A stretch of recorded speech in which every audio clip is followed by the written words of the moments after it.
Good morning बच्चों। तो हम पिछले वीडियो में आवाज गुणनखंड अच्छी तरह से सीख लिए हैं। अब उसके आगे देखो लघुत्तम समावर्तक, तुम सब जानते होगे, लेकिन एक नंबर का पूछा था इसलिए इसको बताना जरूरी है। लघुत्तम समावर्तक इसका शॉर्टकट में लसा कहते हैं और इसका इंग्लिश में लोएस्ट कॉमन मल्टीपल कहते हैं। उसी का शॉर्टकट में इंग्लिश में लोएस्ट माने एल लेंगे, कॉमन माने सी लेंगे, मल्टीपल माने एम। तो इसको एलसीएम भी कहा जाता है, इसको लासा भी कहा जाता है, इसको फुल्ली रूप से लघुत्तम समावर्तक कहा जाता है। तो इसको देखो कैसे बनाते हैं, जैसे 6 8 12, इस 6 8 12। तो देखो लघुत्तम में सिर्फ याद रखना कि आवाज गुणनखंड की तरह ही बनता है। तो आवाज गुणनखंड कैसे स्टार्ट होता है बताओ?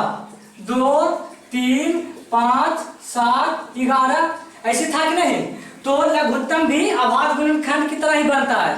तो याद रखना जितना भी दिया हुआ है संख्या, इसमें से अगर 2 मिल जाए तो इसको लगा देना है। कहने का मतलब है कि देखो दुक्का पारा में 6 आता है कि नहीं? आता है। 8 भी आता है कि नहीं? आता है। तो 2 को मिल गया तो हम 2 से लगा देंगे, हम तीसरा देखेंगे नहीं। चलो तो 2 से लगाओ। दुक्का के क्या बढ़ते? 3 द्वितीय 6। दुक्का के क्या बढ़ते पढ़ेंगे कि 8 आएगा। 4 1 6। अब ध्यान से देखो, अभी तुम्हारा ये वाला काम हो गया, ये लाइन वाला, ठीक ना? तो अब 3 4 6 बचा। तो देखो 3 तो दुक्का पारा में नहीं आता है, लेकिन 4 का आता है ना दुक्का पारा में। उसके बाद 6 तो 2 में मिल गया कि नहीं? तो फिर हम 2 से लगाएंगे। जब तक 2 से 2 को मिलेगा लगाते जाएंगे। चलो तो आगे देखो दुक्का पारा में 3 नहीं आता है, तो 3 के 3 लिख दो। दुक्का पारा में 4 आता है 2 मरते में। दुक्का पारा में 3 मरते में 6 आता है। अब ध्यान से देखो दुक्का में तो खाली एक क्यों आ रहा है, 2 ना कम से कम मिलना चाहिए। तो इसलिए अब दुक्का से नहीं लगेगा। तो अब कैसे चेक करेंगे? अब 3 से, तो 3 का से 2 को मिल रहा है कि नहीं? 1 या 2। तो इसको 3 से लगाएंगे तो 3 का के 1 मरते में आएगा, और 3 का के 2 नहीं आता तो 2 के 2 लिखेंगे, और 3 का के 1 मरते। अब देखो ये वो बच गया, तो काम अब समाप्त हो गया। अब क्या होता है कि घेरा के जो बाहर रहता है वो लिखाता है, 1 नहीं लिखाता है। यानी कहने का मतलब ये 2 लिखा गया, ये 2 लिखा गया, ये 3 लिखा गया, और ये 2 लिखा गया। कोई दिक्कत? तो देखो 2 दूनी 4, 4 ते 12, 12 दूनी 24। कोई दिक्कत? तो हमको ये वाला तो हमको लगता है कि सभी को मालूम होगा, लेकिन हम इसको बताना चाहते हैं कौन विधि। ये देखो 24 आ गया आंसर, याद रखना। अब देखो इसका सेकंड मेथड 6 8 12। देखो इसको सेकंड मेथड कैसे बनाएंगे? सबसे बड़का ही कौन है? 12। तो देखो यहाँ 12 रखो। अब देखना चौका पारा में 12 आता है कि नहीं? आता है, ठीक है। 8 का पारा में 12 आता है नहीं, तो ये 12 आंसर तुम्हारा नहीं होगा। अब जोन ज्यादा रहेगा उसी को पढ़ना है। 12 नहीं हुआ तो अब 2 मरते पढ़ो, 12 दूनी 24 रखते हैं। चलो तो चौका पारा में आता है, 8 का पारा में भी 24 आता है, 12 का पारा में भी 24 आता है। इसका मतलब 6 8 12 का आंसर 24 आएगा। सब में आ रहा है 24। समझ में आ गया? ये फर्स्ट मेथड था, ये सेकंड मेथड। समझ में आ गया? हमको ये वाला बताना था, ठीक ना? एक और एग्जांपल ले लेते हैं। जैसे लो 6 9 12। तो पहले ये वाला मेथड से बनाते हैं, आवाज गुणनखंड से। 2 में मिल रहा है कि नहीं? देखो 6 और 12 दुक्का से मिल रहा है, 3 मरते में आएगा। ये तो दुक्का पारा में 9 नहीं आएगा, तो जैसे का तैसे लिख दो। उसके बाद 6 मरते में आएगा 12। अब देखो ध्यान से, ये दुक्का में खाली वो 6 आ रहा है, तब 3 से देखेंगे तो 1 मरते। उसके बाद 3 मरते में आएगा 9, 3 दूनी 6। अब देखो 3 का से लगेगा तो एक बार है, ये 2 1 के वो। इसी कारण अब सब गुना करेंगे। 2 गुने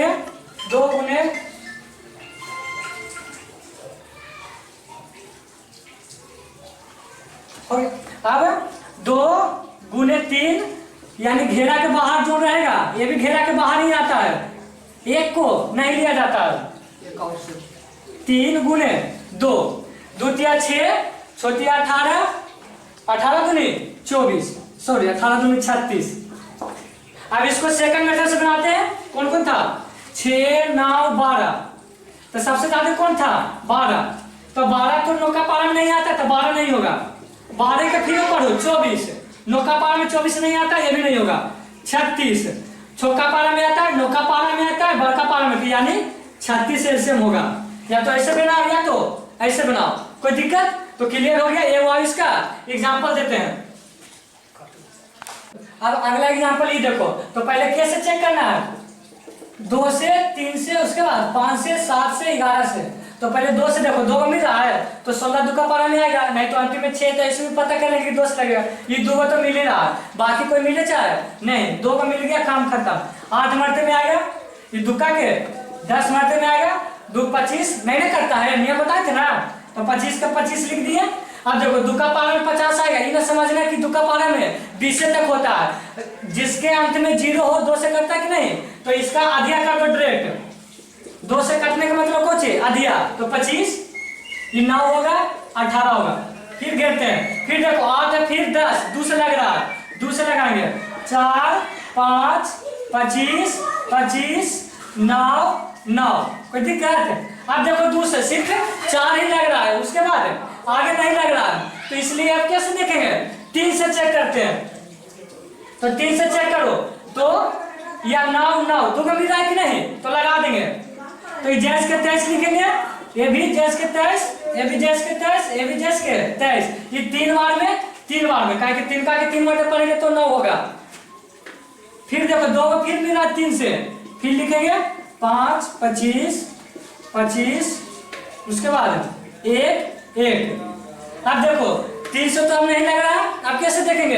5 से, तो 5 से 2 को मिला ना, 1 2 3 को मिला, तो 4 1 5 5, तो दिक्कत? चलो आगे देखो, अब तो 5 से फिर लगेगा 4 1 1 1 1 हो गया 1। अब तो सिर्फ 1 ही 4 बच गया, तो अब किसी से नहीं लगाएंगे, कोई दिक्कत? चलो उतारो, घेरा के मार कौन है? 2, ये 2 हो गया, अब 3 हो गया, उसके बाद ये 3 होगा, उसके बाद ये 5 होगा, उसके बाद ये 5, उसके बाद ये 4, उसके बाद सबको गुणा कर देंगे, तो 2 दूनी 4 4 तिया 12 12 तिया 36 36 बचे। देखो 36 का मुझे भी पहाड़ा नहीं आता, 6 30, 5 तिया 15 6 18, फिर 5 से गुना करना है, 18 25 90 900, फिर 4 से गुना करना 9 4 36, यानी इसका आंसर कितना होगा? 36। तो सिर्फ एक ही बात याद रखना है कि एशिया बनाने से पहले अगर 2 को मिल गया तो उसको लगा देना है, बाकी सब मिले चाहे नहीं, कोई दिक्कत? तो देखो ये दोनों मिल गया था तब 2 से लगा दिए, लेकिन ये भी धोखा में आ गया तो लिख दिए, और ये भी धोखा में आ गया तो लिखा गया, ये भी धोखा में आ गया। चलो तो अब इसमें ज्यादा समय नहीं लेंगे, तुम्हारा एग्जाम में देखो कौन टाइप के पूछा है।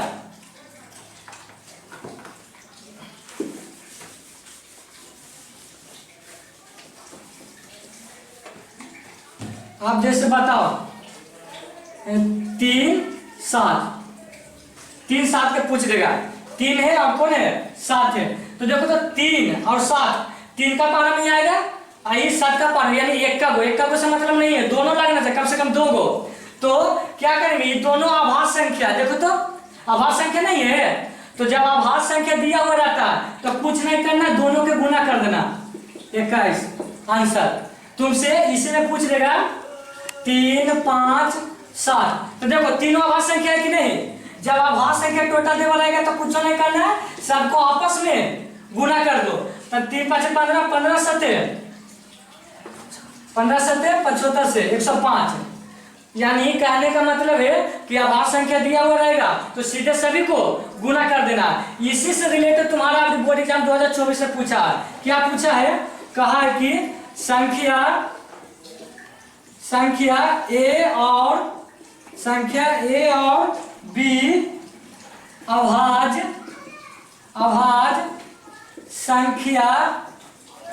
संख्या है तो इसका लसा कितना होगा? इसका लसा कितना होगा? तो देखो जब ए बी आभाज्य संख्या है, यानी कहने का मतलब ए और बी आभाज्य संख्या, तो कौन करेंगे, जब आभाज्य संख्या तो दोनों के सिर्फ गुना कर देंगे, यानी ए गुने बी, तो इसका आंसर कितना होगा, ए होगा। ऑब्जेक्टिव में पूछा था तुम्हारा, ठीक ना। तो आभाज्य संख्या के सीधे गुना करते हैं, जैसे में 3 और 5 को किए थे ना, 3 गुने 5 15, कोई दिक्कत। अब मुश्किल से 2-3 क्लास ही और बेसिक के चलेगा, उसके बाद चैप्टर पर आ जाएंगे। चैप्टर पर आने से पहले एक बात और बता देते हैं कि एक भारतीय भवन के सिर्फ बुक ले लेना है और एक कॉपी ले लेना है, उसमें फेयर करना है, ठीक ना। 2-3 दिन और लगेगा बेसिक का क्लास का, ठीक है। बाकी वीडियो नेक्स्ट